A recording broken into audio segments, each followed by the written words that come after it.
sa Eat Bulaga under TVJ Facebook page na may 2.5 million followers at sa It's Showtime naman po na may 18 million followers.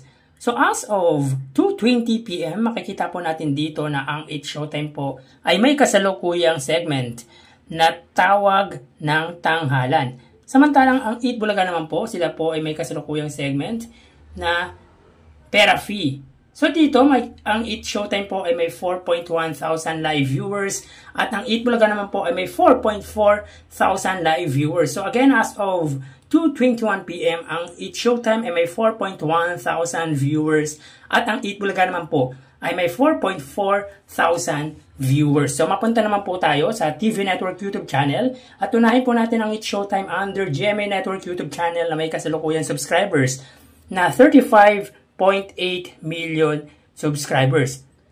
Sa Eat Bulaga naman po, under po yan sa TV5 Philippines na may kasalukuyang subscribers na 1.88 million subscribers. So as of 2:21 PM, ang It's Showtime under GMA Network ay may 23,000 viewers. Ang Eat Bulaga under TV5 naman po, sila ay may 31,000 viewers. So again, as of 2:22 PM, ang It's Showtime under GMA ay may 23,000 viewers at ang Eat Bulaga naman po under TV5 ay may 30,000 viewers.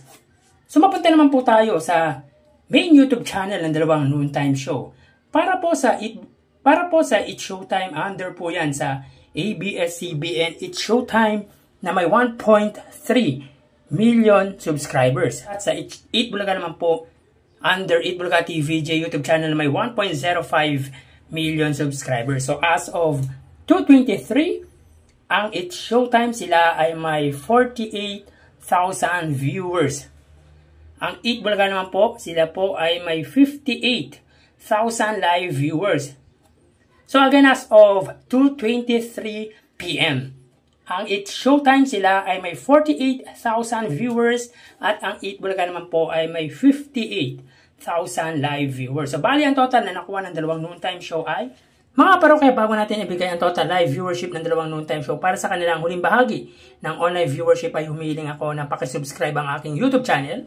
Pakiclick ang bell icon para una kayong manotify sa mga bagong video na ilalabas ko. Pakidami nyo na din ay follow ang aking Facebook page na Mega TV at ang aking TikTok account na Kaparokya TV. Maraming salamat! So bali ang total na nakuha ng Eat Bulaga ay 92,000 viewers at ang It's Showtime naman po ay may 78,000 viewers.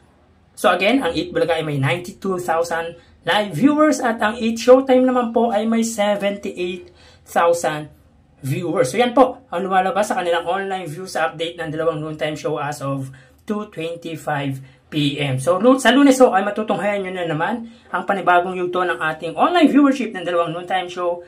Magpapaalam na po ako. Mag-ingat po tayo. Thank you and God bless.